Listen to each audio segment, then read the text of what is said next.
America आमचा मालक नाही, आमचा देश स्वतंत्र व सार्वभौम आहे, असं इस्रायलने काल अमेरिकेला ठणकावून सांगितलं.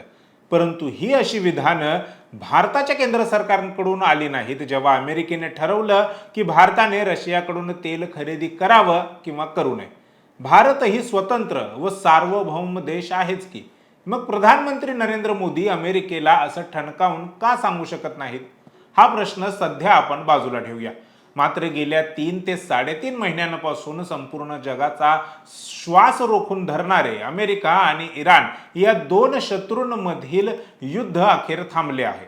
संपूर्ण जगाला तिसऱ्या महायुद्धाच्या उंबरठ्यावर आणून ठेवणाऱ्या या महाभयंकर संघर्षाला आता पूर्णविराम मिळाला आहे. दोन्ही देशांनी तब्बल 14 अटी मान्य करत ऐतिहासिक युद्धविराम जाहीर केला आहे. येत्या 19 जून रोजी या ऐतिहासिक करारावर अंतिम स्वाक्षऱ्या होणार आहेत. ही गोष्ट जितकी सरळ दिसते तितकी ती नाही.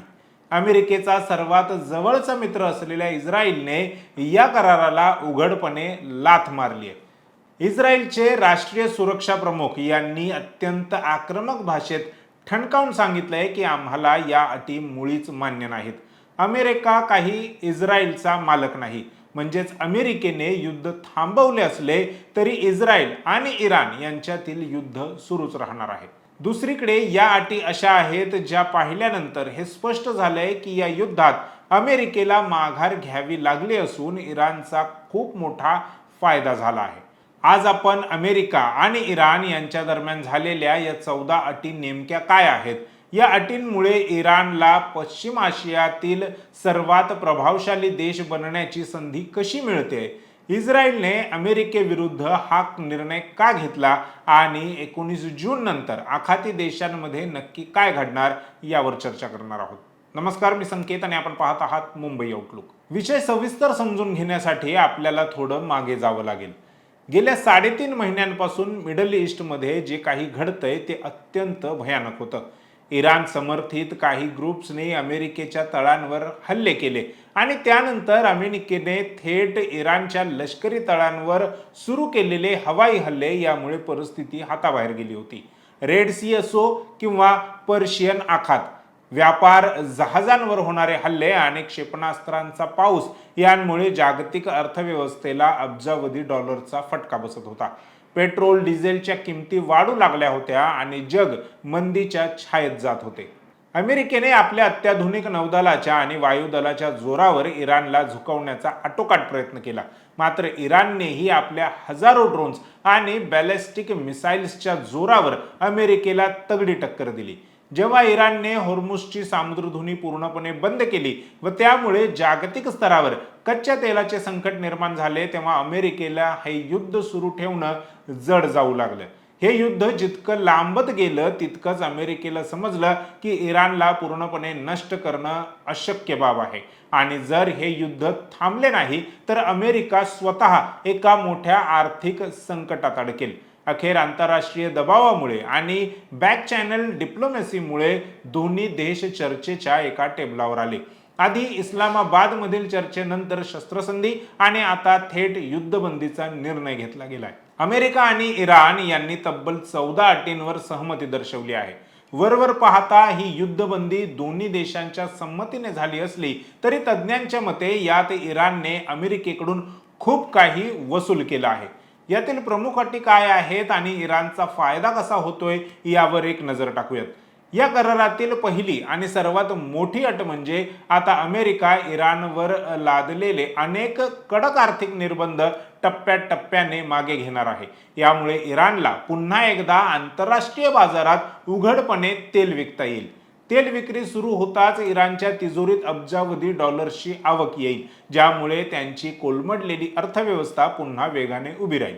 सोबतच अमेरिकेने आणि आंतरराष्ट्रीय बँकांनी इराणचा अब्जावधी डॉलर्सचा निधी हा गोठवून ठेवला होता, फ्रीज केला होता. या कराराअंतर्गत हा निधी इराणला परत केला जाईल. हा इराणसाठी खूप मोठा विजय मानला जात आहे. दुसरं असं की इराणच्या अणुऊर्जा कार्यक्रमावर अमेरिकेला आक्षेप होता. नवीन अटींनुसार इराण एका विशिष्ट मर्यादेपर्यंत युरेनियम एनरिचमेंट करू शकतो, पण त्यावर आंतरराष्ट्रीय ऊर्जा एजन्सीची देखरेख असेल। याचा अर्थ अमेरिकेने अप्रत्यक्षपणे इराणच्या अणु कार्यक्रमाला अंशतः तरी मान्यता दिलेली आहे। हीच गोष्ट इराण युद्ध सुरू होण्यापूर्वीही सांगत होता, मात्र त्यावेळी अमेरिकेने ती मान्य केली नाही व आता युद्धामुळे नाचक्की झाल्यानंतर ती मान्य करावी लागली आहे।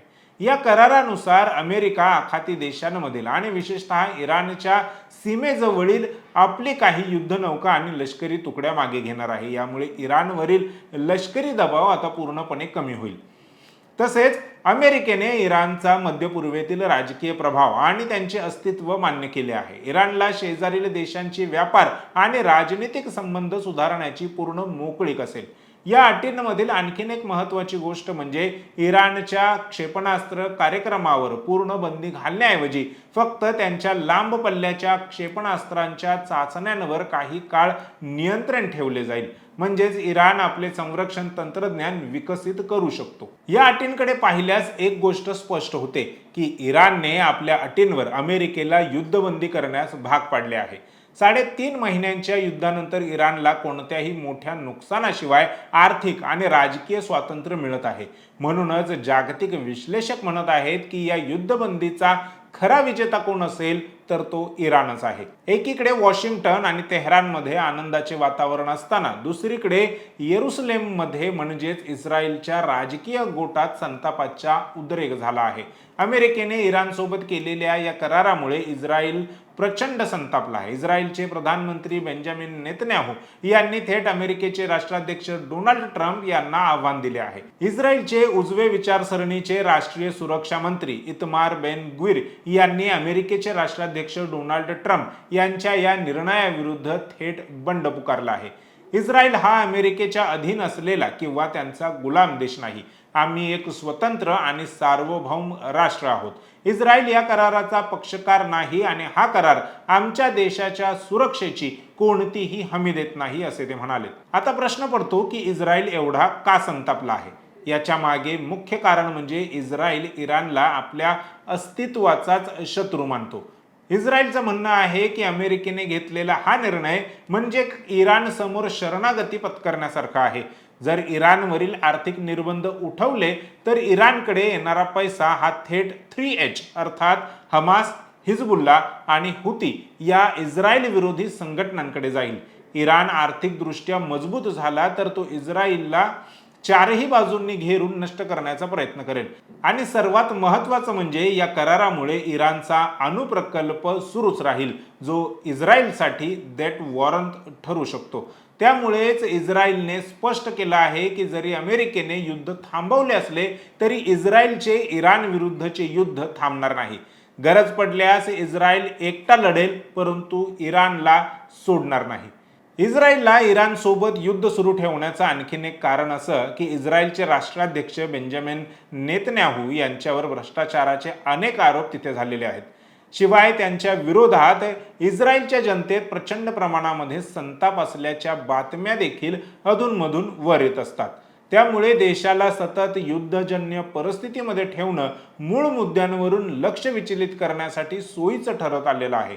तसेच यावर्षी ऑक्टोबरमध्ये होणाऱ्या सार्वत्रिक निवडणुकीत जनतेला सामोरं जात असताना मूळ मुद्द्यांवरचा प्रचार बाजूला सारणं देखील नेतन्याहू यांच्यासाठी गरजेचं आहे।